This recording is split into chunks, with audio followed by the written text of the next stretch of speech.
Well, good morning, everyone, and thank you for joining us as we honor and celebrate Black History Month.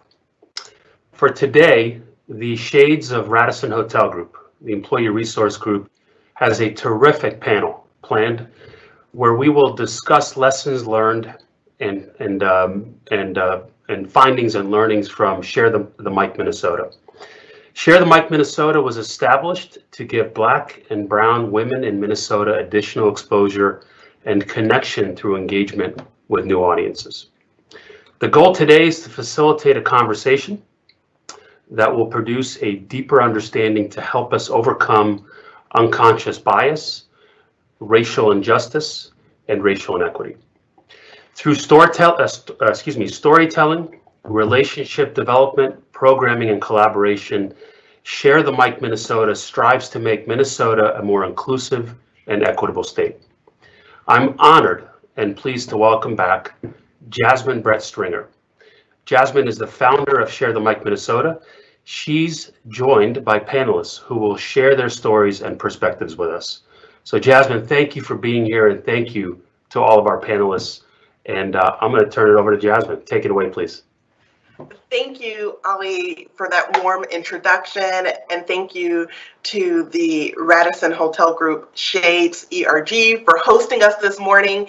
It is a pleasure to be a part of your Black History Month celebrations today. We have an esteemed group of panelists that are really here to share their experiences from not only participating in the Share the Mic Minnesota campaign, but also to share their thoughts and best practices on how we show up and own who we are authentically, to quote Latoya Burrell, boldly, and most importantly, with confidence.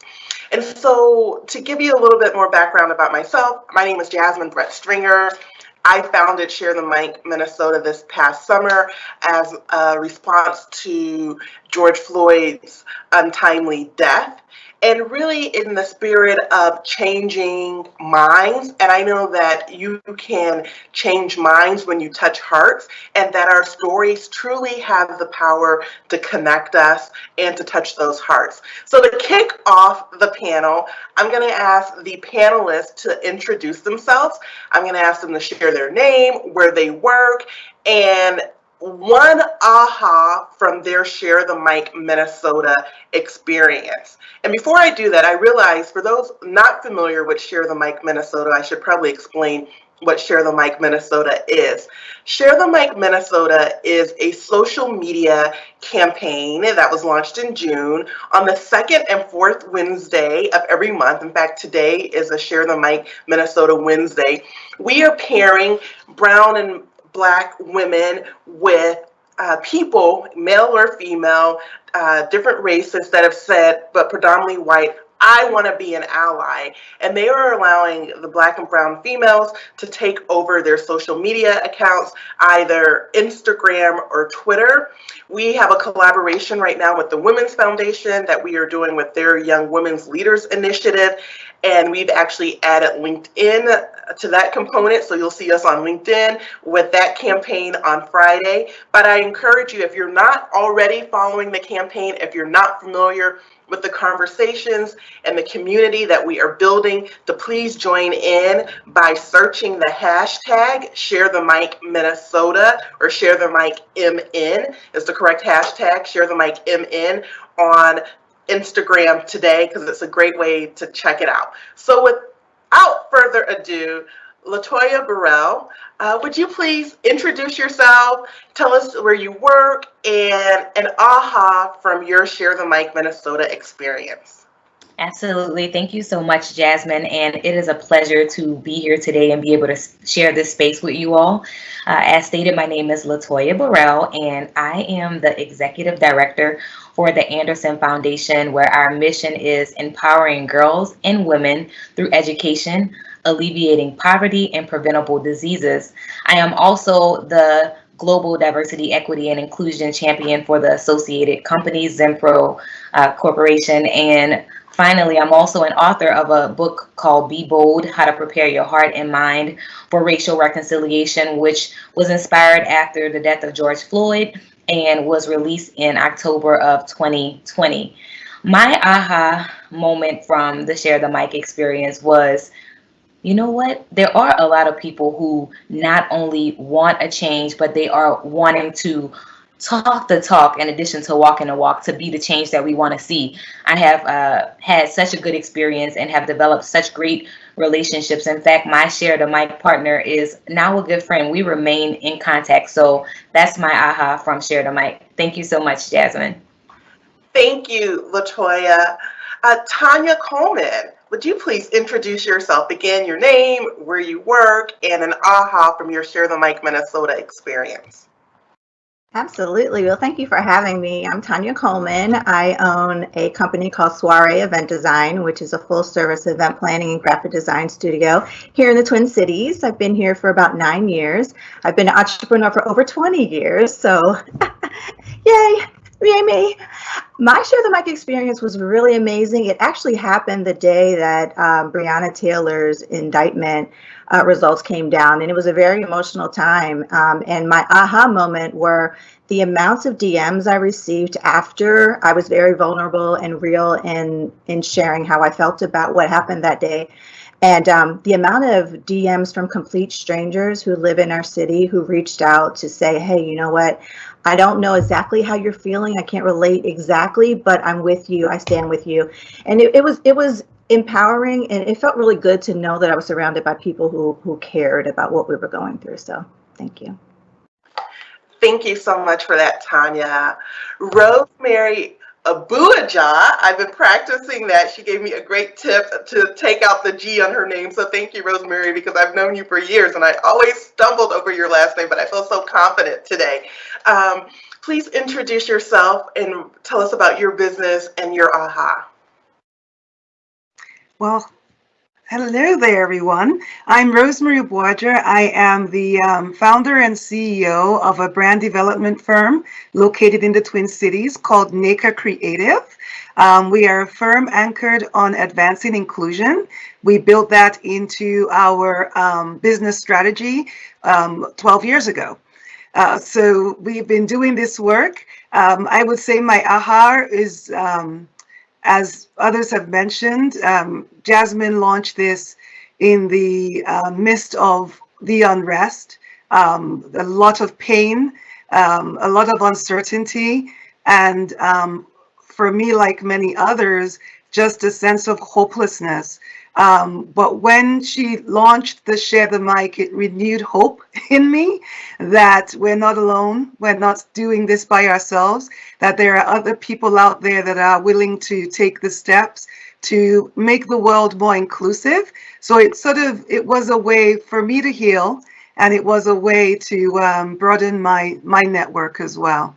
So it was instrumental to my healing at that point. Thank you so much, Rosemary. And last but not least, the man who is actually sitting in front of all of those DVDs, that is a real backdrop, it is not faux, Paul McGuire-Grimes. Please introduce yourself with your name and your work and your aha. Hi, everyone. I am Paul McGuire-Grimes. I am a freelance film critic and entertainment reporter in the Twin Cities. I'm on KSTP's Twin Cities Live every Friday and the Colleen and Bradley Show on My Talk 1071 and Real Talk with Rashini on WCCO Radio from time to time. And I was honored to be asked to be an ally, and I was partnered with Natalie Morrow back in November, and she leads and is the founder of the Twin Cities Black Film Festival. So it was such a great synergy for both of our love of cinema, and she also runs Black Fashion Week. So it was so great to hear how she got started and what her goals are. And it was such an aha moment to think, here's another opportunity that I can partner with someone and we can partner together. And I want to share her story. And when she told me one of her goals is to open up a little boutique movie theater to really focus on Black films, and then also open next to it a boutique clothing store. So I just can't wait for her to get the opportunity to open that, share that, and like help her promote that as well. And yeah, I've been so passionate about trying to share Black films and get these stories out there, especially right now when we've got movies like One Night in Miami and Judas and the Black Messiah. And I got to interview those cast members and to ask them questions and then bring those to Twin Cities Live and have them air those interviews. It was a fantastic opportunity, and I've loved having those conversations and trying to figure out like how can we learn from these movies, learn from the past, and connect it all to today, because there's so many parallels, and I want to have those conversations with people and let people know like we need to have them, and how can we talk about activism. Yeah. Thank you so much, Paul. So we hear a lot about people wanting to be an ally, people declaring that they are an ally. What does being an ally really mean? And I'm going to toss that over to Rosemary, because you mentioned that this was really instrumental in your healing process. So when you hear ally, what does that mean to you? Thank you, Jasmine. For me, ally simply means being willing to sacrifice and give up your power. Because we can learn, we can listen, but a true expression of allyship is taking a step behind and letting someone have that limelight. We all are predisposed to advocate in our own self-interest. That's just how human beings are wired. Being an ally means putting your self-interest aside and saying, okay, what's good for the community? What's good for our society? And what do I have to sacrifice in order for all of us to get there? So there cannot be allyship without sacrifice. Otherwise, it falls on being performative and not transformative. Thank you. Would anyone else like to add to the conversation on what it means to be an ally? Paul, I would love to hear from you.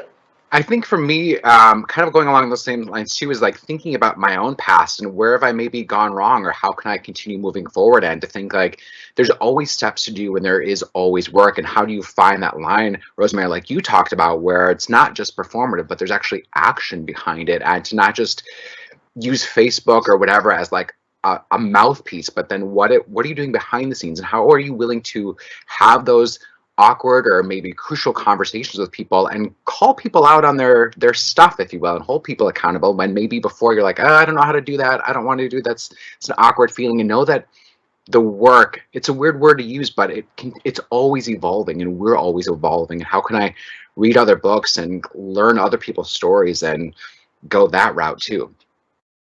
Thank you so much. LaToya. So to echo what was already stated, and just to expound a little bit more, I think for me, when I think of ally, what it means to be an ally, number one, we've heard a lot about what it means to be, I'm not a racist versus actually anti-racist. And I think that it requires the intentionality, it requires the proactive steps, and it requires one being willing to use their voice, their privilege, their platform, and just speak about issues, even if they might be uncomfortable. And ultimately, just a willingness to do that, even if it means that you may risk something that matters to you, even if you may be uncomfortable, even if you may ruffle a few feathers. So that's what it means to me. Thank you. I know we hear a lot of people saying, I want to do something, I don't know where to start. I want to do something, but I'm afraid I'll say the wrong thing. I want to do something, but I only know people that look like me. Tanya, what would you say for those, because you spoke to the relationships you developed as a part of the Share the Mic Minnesota campaign. What would you say to someone who's like, I intentionally want to diversify my network professionally and personally, and I want to be intentional about it? Yeah, so I'm glad you asked me this question, because I did talk about this during my Share the Mic also. And a lot of my friends even were asking me, like, what do I do? What do I say? Everybody's putting messages out on social media, like, I don't want to say the wrong thing. And I'm like, you have to say something. You can't be quiet, because silence is complacency in my eyes. And do you want to look as if you are complacent or supportive or of the other side? And I need to hear you. I need to see you speaking up on behalf of Black people. I need you to get out there and say, this is wrong. No matter how big your network is. And if you have a small network, great. Say something and affect maybe one or two people in that network, because it starts with people, right? It starts with changing minds and changing hearts. That's what Share the Mic Minnesota is all about. And if you don't ever say anything, you never share your own small little mic in your own small time, area or circle of influence, I like to call it. You can affect two people, and then those two people, you may inspire those two people to say something. And then those two people, I literally had this conversation with my own mother, who was like, I don't know what to say. All my friends are in LA. They all kind of think like me. I'm like, but do they? Like, do they really know how you feel as a white mother with Black kids and Black grandkids and Black boy grandkids that are running around? And that could have been one of your grandkids on the street with the knee on the neck. They need to hear that. They need to hear those personal stories, that connection and connect. You got to connect with other people, because that's how we change hearts. And if you're quiet, you ain't changing nothing. Yeah, and that's exactly why I founded the campaign, is because I realized that these devices we have on our phone, they're really segregated experiences for probably 92% of the people. And they're also curated experiences in the fact that it's, our family members, our friends, some aspirational and some inspirational on who we follow. But how are we truly being intentional about making sure that we are connecting with people? So we hear the comment, slide into the DMs these days. And, it's like someone sending you a message, and normally it's someone being, you think of it as someone being inappropriate or, trying to pick someone up to date. How do you respond to people that, perhaps maybe slide into your DMs or ping you on your inbox and Instagram that are looking to connect and start a relationship with you? And so, Paul, you gave me a lot of eye contact on that, but I'll toss it over to you. I just think that the phrase slide into your DMs is just so funny to me, because I then think of like how people use it inappropriately. But, I think you have to start tiny, like you were saying, start small, and like, who are those connections and how do you kind of branch out from there? I don't get a lot of people sliding into my DMs, maybe because I'm kind of private, I don't know, but I would use that as an opportunity to just start asking questions. And if they don't know where to start, then I try to ask, like, well, what is your platform, or like, what are your resources in your own community or your own life? Maybe writing a long monologue on Facebook isn't how you deal with it, or maybe it's donating. Maybe you are able to donate money when other people can't. So think about how you can use your own voice to like do that. And it's been great having those conversations when they arise. And I've had to have those conversations with my own parents and extended family, because we're in the adoption process. So we may have a transracial adoption. And it's like, I got to think forward thinking like that, to have those conversations now and be like, this is why it's personal. This is why you can't vote for this man again, because it's personal. And that if you're going against your own family, anyway. How do you have those conversations in your own home and kind of branch out from there, I think is important. Right. Rosemary, do you have anything to add, especially in the professional landscape? I know when we were discussing the panel, you had an interesting conversation about the way people are actively seeking diversity for professional boards and involvement at this moment in time. And it almost seems like it's the plate du jour. And, with Share the Mic Minnesota, I've always said that this cannot be a moment in time, that it has to be a movement. And no one wants to feel like their actions or their essence or being is performative, and definitely not tokenized or trivialized. So what advice do you have for ensuring that people looking to engage diverse voices, even though their intent is well, are making sure that their intent matches how they're showing up or making those asks? Great question. So I'll just dial back about 10 years. So as I said, my company, we're brand developers anchored on building inclusion into every brand that we touch. So that's easier said than done. We spent the past 10 years figuring out how do we bring inclusion into every brand that we touch. And we developed what we call 7 tenets of inclusion. And we strongly believe that if anyone follows the 7 tenets of inclusion, you just can't go wrong. The first tenet is curiosity. You cannot be inclusive without being curious, and that's being curious without judgment. The reason why we don't know about other people's world experiences, simply put, is because we haven't asked them. And when they've answered, we haven't listened. So just start by being curious. And then you add on to that empathy, right? Empathy is you trying to understand someone else's worldview, not trying to equate it with your own. The moment you realize that you accept that your experience does not qualify anyone else's but just your own, you will find it easier to become empathetic. And I'm not going to go through all the tenets here today, but another part of it is, another tenet is authenticity. Your actions have to pass the smell test. If all you're doing is to be seen, as in virtual signaling, to sort of get a checkbox, you're not going to make the right connections for the right reasons. We developed a deck of 52 cards to help people advance their curiosity. So you pick a card, you approach someone that you don't know. I know we're all working remotely, or most of us are anyway, so harder to do. But the idea is thinking about your workspaces, your offices. I know we all exist in cliques and likes. You know, we have lunch with the same people. Change a habit. Once a week, have lunch with somebody else. Invite someone you haven't to coffee, and, you know, pick a card. Just ask a random question and truly listen. Another thing you can do right now, go to your social media and look at your friends. Look at all the people following you. If they look real similar, have the same interests, then make it a point to follow someone that does not fit that mold. But being inclusive, building a better world, building better inclusive companies, it starts from each individual person. There is no magic wand. It's all of us as people that have to step into that realm first. Thank you.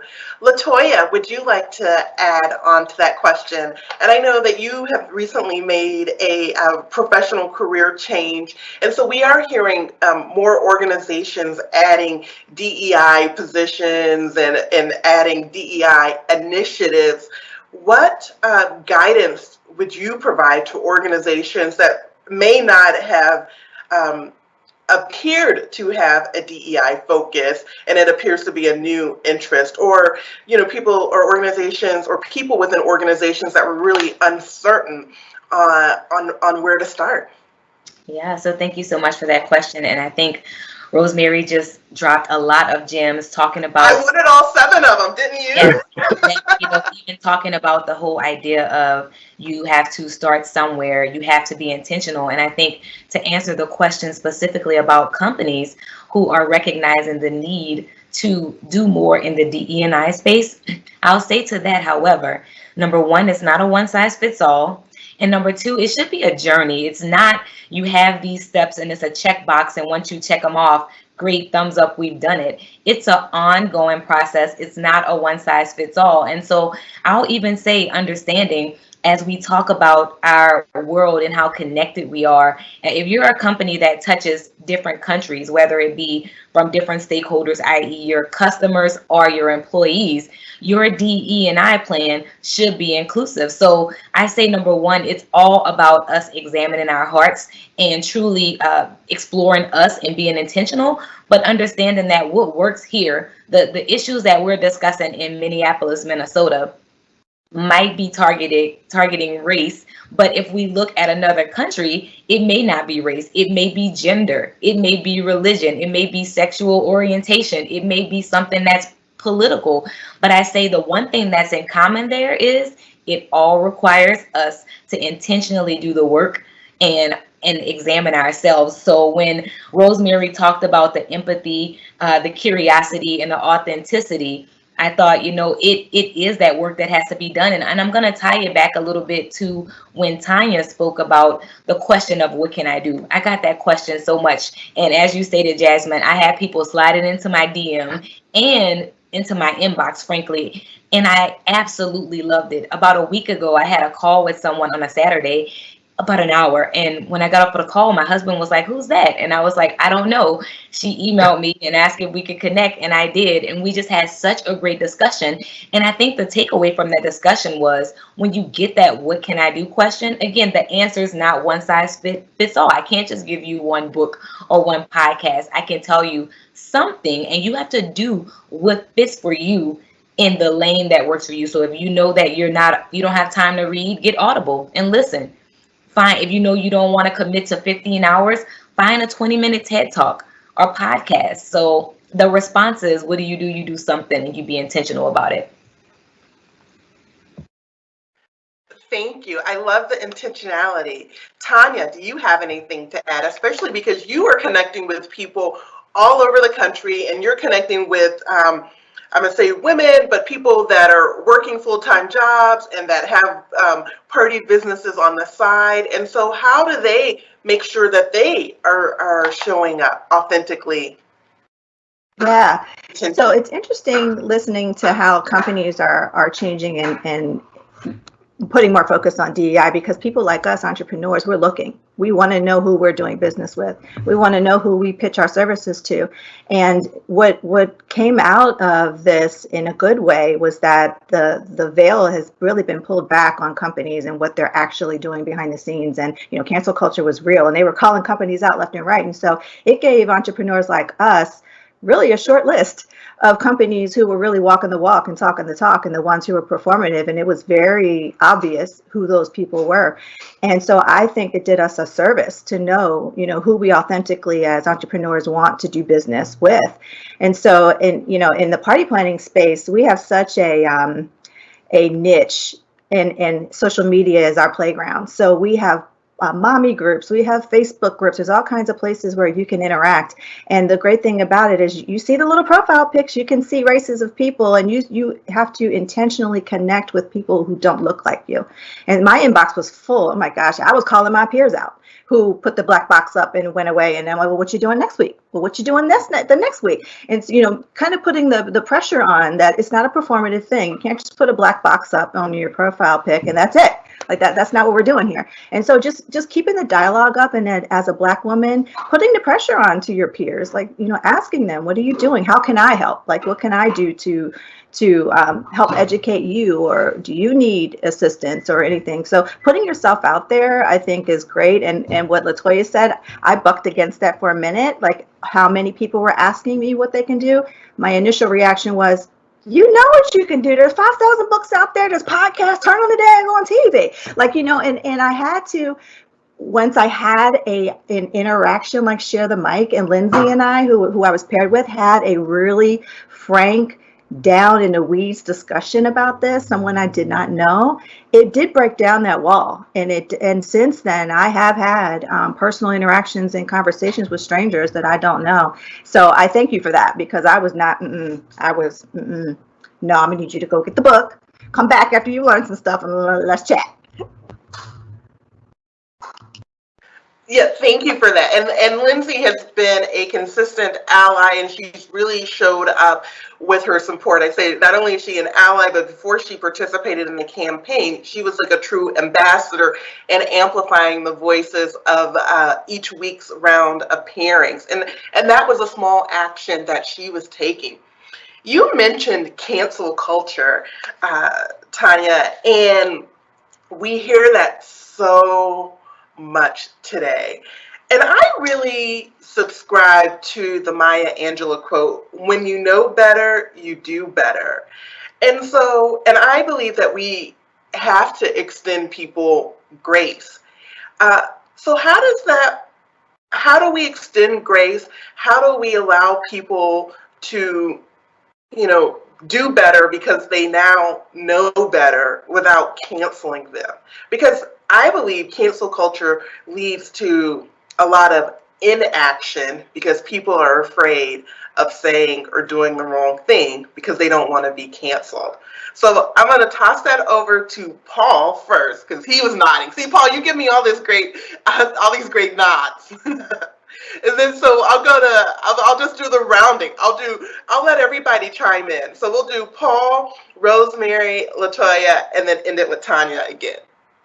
You know, I think that this cancel culture situation is really interesting, and I think it depends on people's responses and like what have they done up until this point. I think about Gina Carano in a way. You know, she was on The Mandalorian. She said some very anti-Semitic things and anti-transphobic things, or transphobic things, and she got fired from Lucasfilm.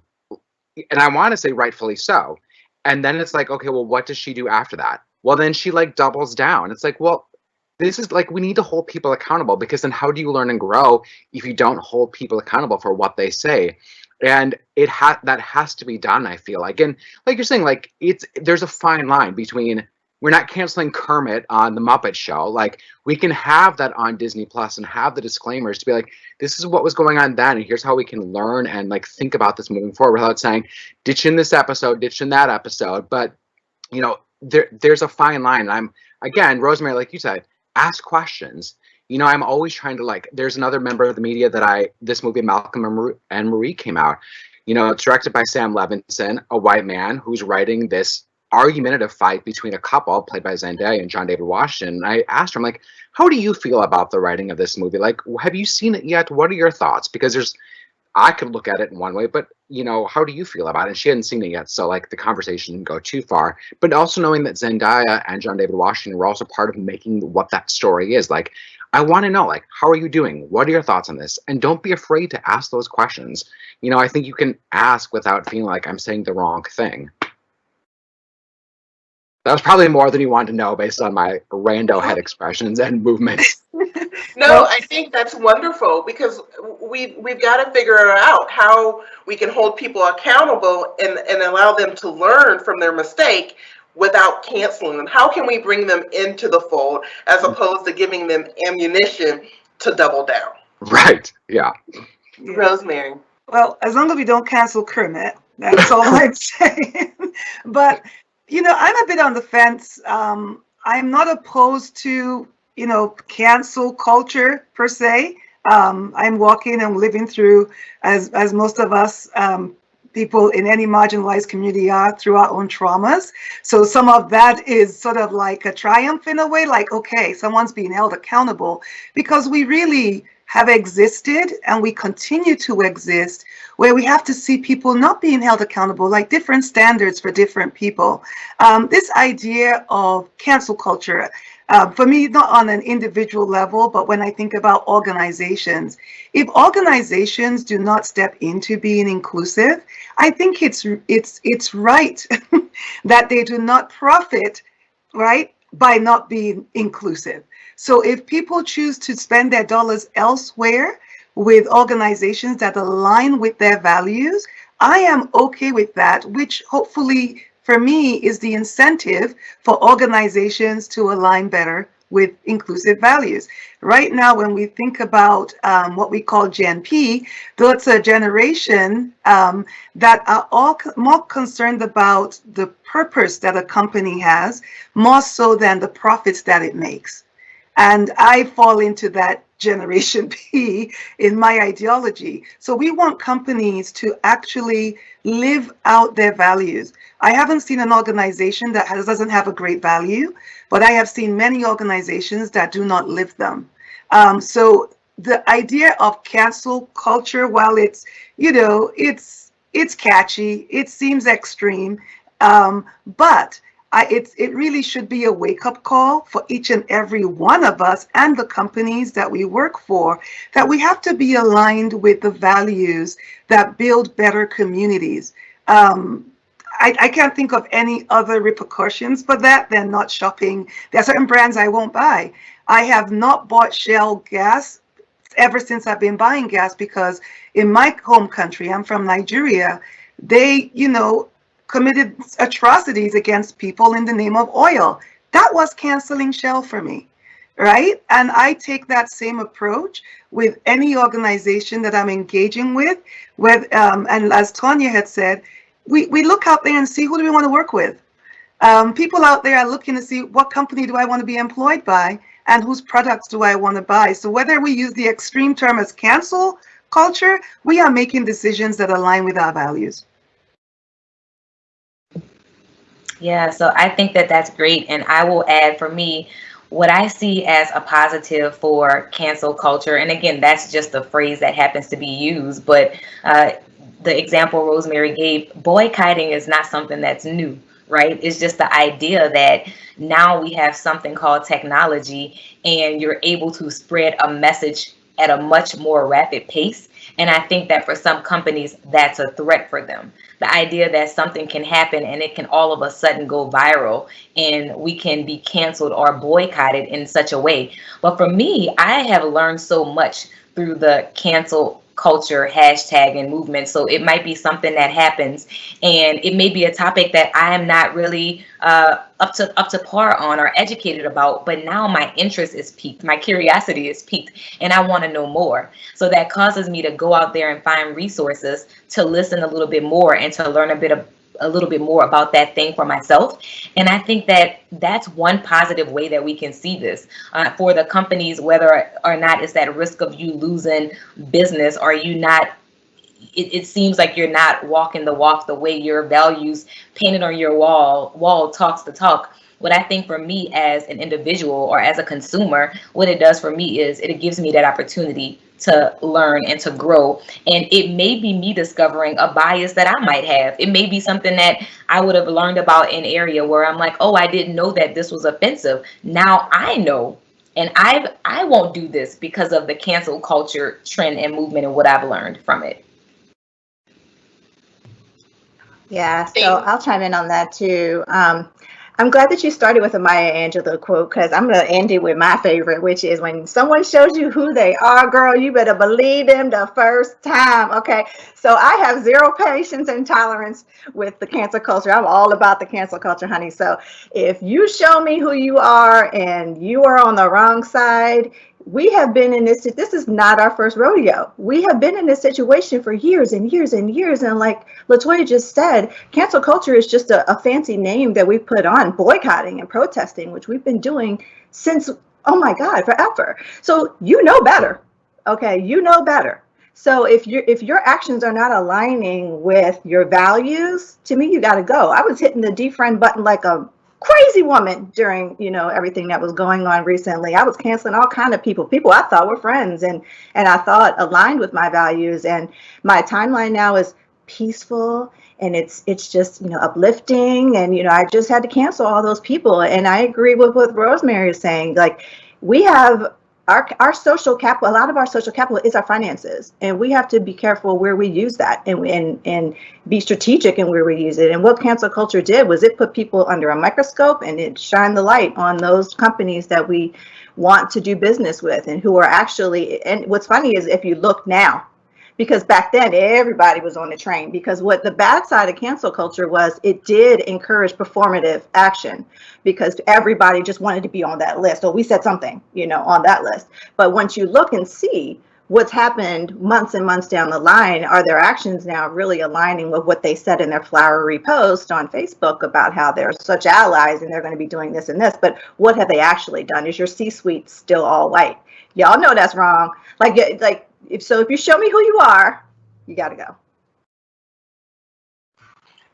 Thank you. But I want to just add that I think we would be remiss if we did not add opportunities for redemption, because, we can't always be held accountable for our mistakes of our past, but we can be held accountable for our mistakes of our future once we know. So once an organization or a person knows that, in 2021, for example, blackface is not acceptable. Like, if you've not gotten that memo in how many years, then yes, it is okay to cancel you. But, in 1980, it was looked upon a little differently. And so I'm going to extend grace for that 1980 blackface that I wouldn't extend grace for the 2021 blackface incident. So I know we want to get the questions for the audience, but I have two more questions for the panelists. And this applies to everyone. What does intersectionality mean to you, and how does it affect how you show up in the world, especially in professional settings. I know I always say, I used to say, well, I'm a woman, I'm Black. I mean, but all of that is who I am. And I can't rank it when someone is making their 5-second decision on me because they see both. I'm a Black woman, LaToya. Yeah, so that intersectionality question has always been one that's interesting for me because I say, oftentimes it's things that you don't get to choose. I am proud to be a Black woman in America. I'm proud of my age. I'm proud of everything about me. But I didn't choose any of those things. They were given to me. I didn't choose where I was born and raised. I didn't choose my teenage parents. I didn't choose any of those things. And I think for me, the biggest thing with intersectionality is there are pros and cons to it. And just in a nutshell, I think the biggest takeaway that we can take away from the intersectionality discussion is it's about humanity. And it's about how you treat people, right? And why do we want to put the intersection? Why do we want there to be intersectionality? Why does it matter? So that's usually my comment to the whole intersectionality. I, side eye it, if you will, to think, but why? What is it that we're trying to pull from it?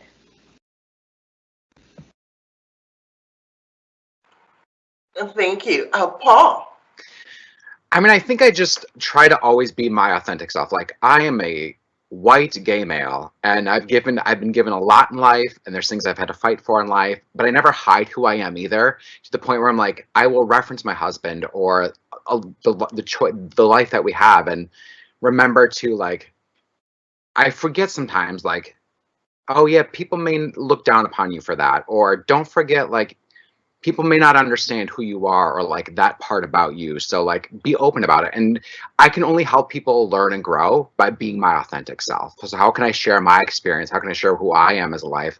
Someone who's lost weight, got married, whatever, and help them grow and be an example. When we got married, we had people say, I didn't know what a gay wedding was like, and you've changed my mind about that. Or I didn't know, the guy that did our music was like, this is gonna be my first gay wedding. I'm like, okay, you're just gonna end up playing more Beyonce. Like, it's just do the standard wedding, except that without the chicken dance. Like, this isn't a different thing, just that we're two grooms, But it's just people like learn and grow by us being our authentic self. And how can we do that in all of our spaces, without hiding parts of who we are?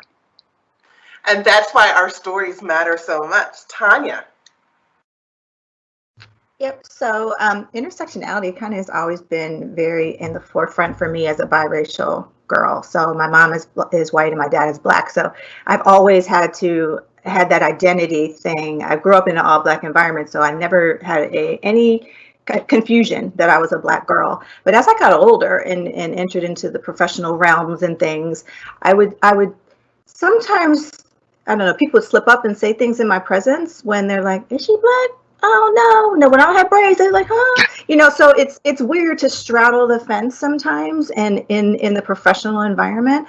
And so for me, I used intersectionality as a way to strike balances of likeness with people. So I feel like I can use it to relate to my white friends in a certain way. They feel a little bit more comfortable being vulnerable with me, knowing that I'm half white.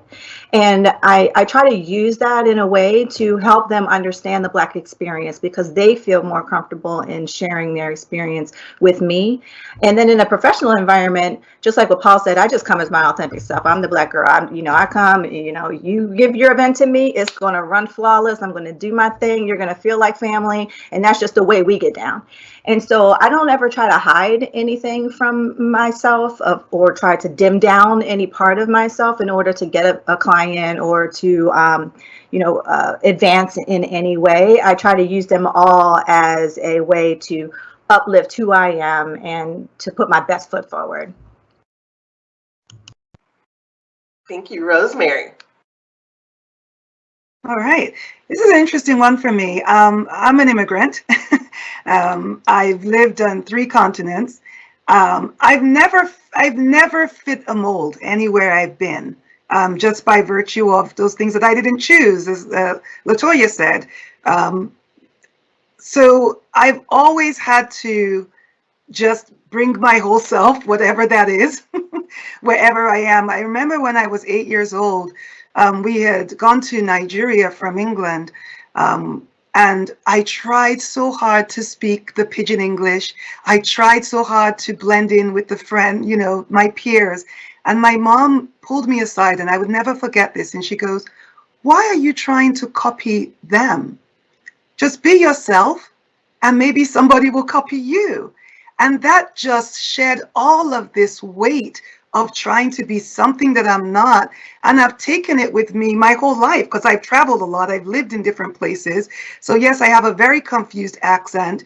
My ideas just never, ever, ever fit the context of the society that I'm in. But I think that as people get to know me, it becomes clear that there's something different because I do have a broad experience. And what it also has done for me, which is, again, why I do have the agency that I have anchored on inclusion, is because I've been put in situations where I just have no knowledge of the culture very often. So that has made me just approach everything as a blank slate. So I work really hard not to make assumptions about anybody at face value. And that's what I hope people do with me. So that's where the curiosity comes in. Get to know the individual as opposed to trying to make assumptions based on what we already know about a category of people. Because when it comes to trying to make an assumption about me, you're going to get it wrong each and every time. You cannot market to me as a Black woman and think there's one size for that. You would miss me by a long shot. And I talk marketing because that's the field I'm in. But yeah, so that's sort of, you got to get to know people on an individual level to know all the different parts of them to understand that whole individual. Thank you, Rosemary. I am a fan of Dirty Dancing, and everybody knows the line, nobody puts baby in the corner. And so when I find people trying to put me in a box based on one thing, I say, no one puts Jasmine in a box. I want to say thank you to our panelists. I do want to open it up to the audience members for Q&A. While we're preparing for that, I just want to share a couple nuggets that I took notes from all of these gems that were dropped. Change your habits. I consider myself a master networking. Connecting is one of my top 5 strengths, but I'm definitely going to make sure that I am changing my habits and how I'm connecting with people. Rosemary, the gem from your mother, be yourself and maybe someone will copy you. I think that is a t-shirt. And then we can't forget relationships. Barbara Streisand said it, people who need people are the luckiest people in the world, right? So thank you. I would encourage all the attendees to connect with myself and the other panelists. You're going to be receiving links to our LinkedIn profile. So feel free to inbox us or to slide in the DMs to continue the conversation or to build a relationship. Thank you, Jasmine. This is Maggie, and I am here to answer all your questions. So audience, if you have any questions, please put them in the chat box, the live Q&A box, I should say, and we will ask the panel those questions. And while you're doing that, to start out, I just want to say a heartfelt thank you to every one of you for being open, authentic, and vulnerable today for our employees to help us as individuals grow and as a company grow to be more inclusive of everyone based on any of their intersectionalities, which the first thing I do want to mention is I, as a white woman, did not know what intersectionality meant. So I literally just Googled it while you guys were talking about it. So for everyone else, it is the gender, class, and race. So it's, as one of you mentioned, it's you don't get to choose those items, and it's how you are presented. It's almost the cover of the book, right? In some instances have to overcome or move beyond that based on the person that you're dealing with and what that looks like for each individual. So again, be authentic was the message that we heard loud and clear. Be intentional and start small. So as we look to move our organization towards a more inclusive environment, it does start with the individuals, each individual here at Radisson Hotel Group. So I think these are wonderful. Change the habits. As Jasmine mentioned, we will be sending out the LinkedIn profiles for all of the panelists today so that you can connect with them and work on a more diverse voice for you on LinkedIn. So to kick it off, we have a question from Melinda. So Melinda is at one of our hotels here in Minneapolis. She does HR at one of our hotels, the Radisson Blu in downtown Minneapolis. How can the hotel industry help you in all your organizations? So as individuals, what can the hotel industry, what can our hoteliers, as we call them, do to help you with your organizations and your movement forward?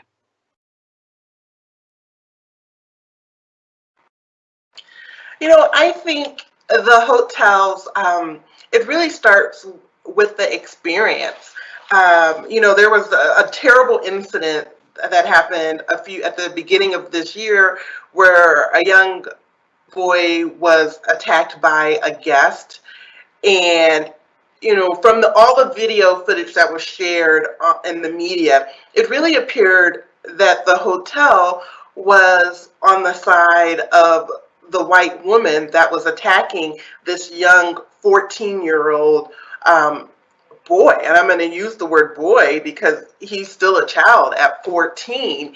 And so it wasn't a welcoming experience. And I believe it was Rosemary who mentioned all of our trauma that members of marginalized communities bring with them. And so you see something like that, and it really does invoke a moment for pause, or a moment, of a triggering. I know I had to travel unexpectedly this week, and Monday evening I'm coming through security, and there was a white man in front of me, and he's getting his things off of the security belt, and he's like, "Where's my phone? Where's my phone?" And he looks at me, and I'm like, "I don't know. I don't have your phone." And I think it would have, nice for for the TSA workers to say, "Calm down, sir. We'll help you find your phone." Just like the job of the hotel is to make sure that every guest is having an equal experience. It's not that one guest wants to receive better treatment.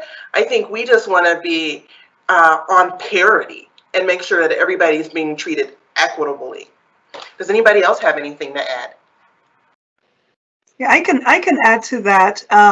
So for the hotel, to what Jasmine said, the hotel, the experience, you have to understand that a lot of people are coming from a place of very low trust, especially right now. So you have to really go out of your way to show people why they should trust you and your experience. As a woman of color, there are certain places I will not go to. Right? There are certain, as I'm seeking an Airbnb, for example, I am reading deep into the comments to see if there are any flags that says this might not be hospitable to you. Just realize that where we are today as a society, a lot of people from marginalized groups come to it from that lens. So you do have to go out of your way to show how hospitable you will be to different people. And so think through your strategies, think through how you're going to activate your values to be more inclusive, and publicize it. Put your intentions out there and share the results of those actions as well, because we are looking for it. That's one of our cues.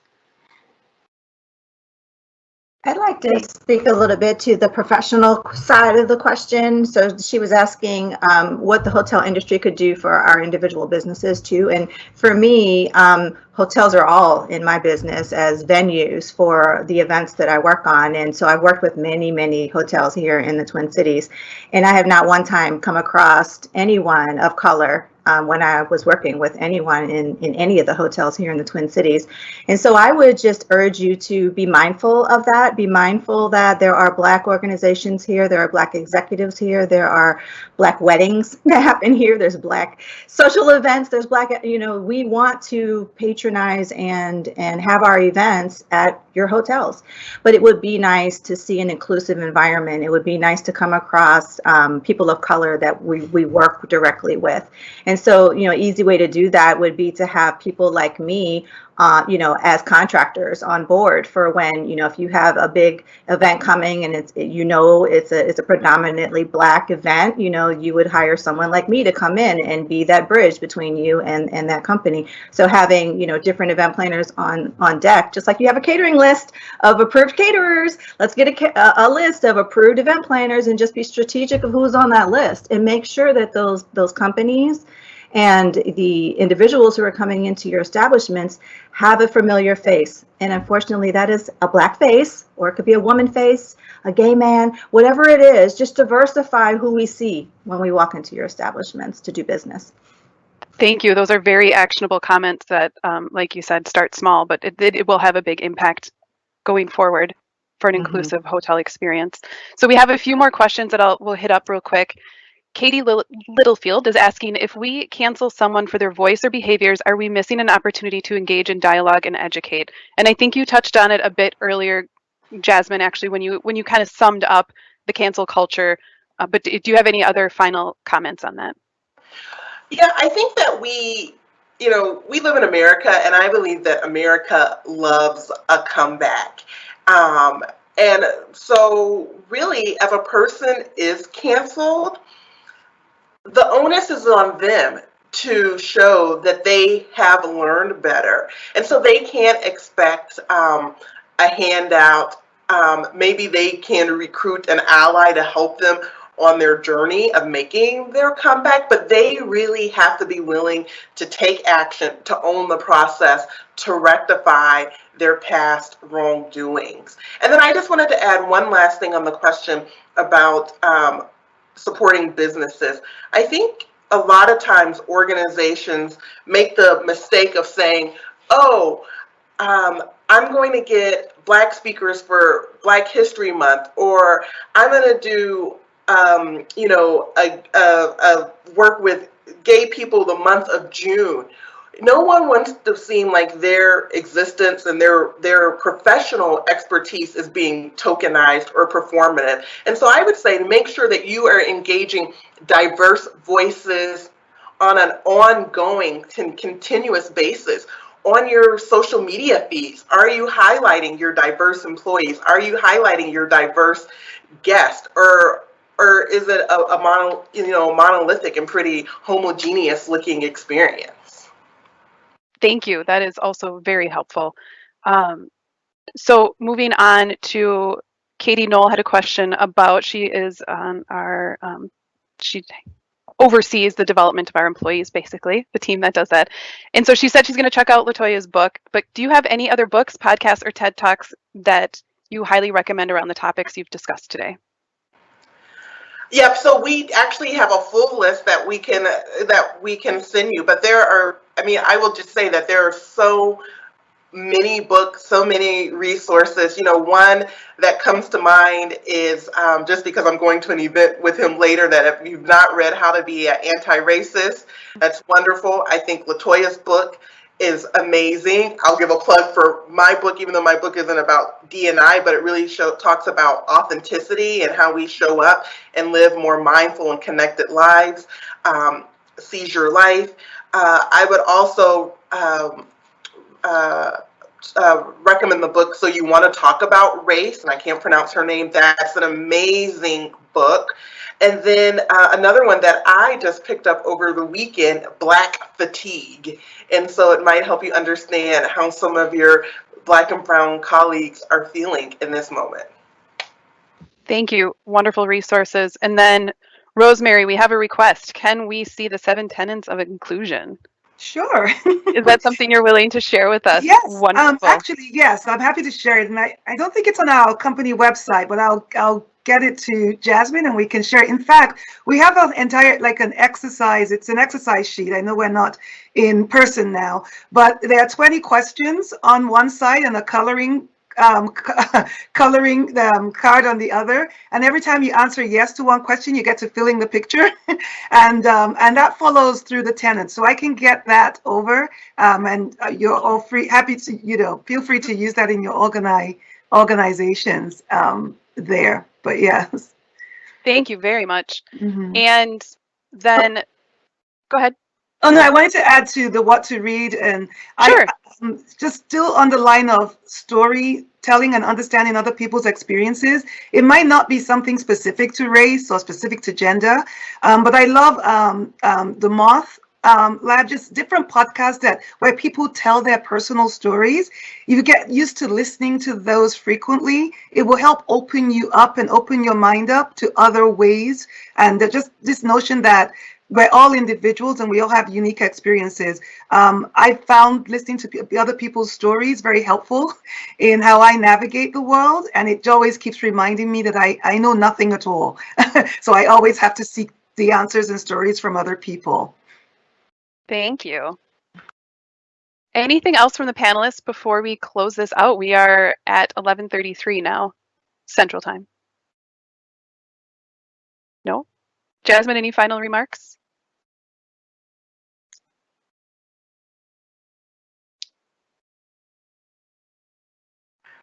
Sorry, having a hard time going off mute there. Just No I want problem. to say thank you to the organization. Thank you to Shades again for hosting us. And, in my normal work, I talk about exploring your curiosity, because exploring your curiosity just might lead you to your purpose. And I think in the DE&I landscape that we have to be willing to explore our curiosity, and we have to be willing to be uncomfortable with discomfort. So explore your curiosity and become uncomfortable with discomfort. Thank you. Become comfortable with discomfort? Yes. Sorry. Okay. No, that's okay. I just want to make sure. Make it. Yeah, I got you. Become comfortable being uncomfortable. There you go. So thank you very much, Jasmine, for putting together this fantastic panel. Thank you, LaToya, Tanya, Paul, Rosemary, for sharing your stories, for taking time out of your very busy schedules to educate us.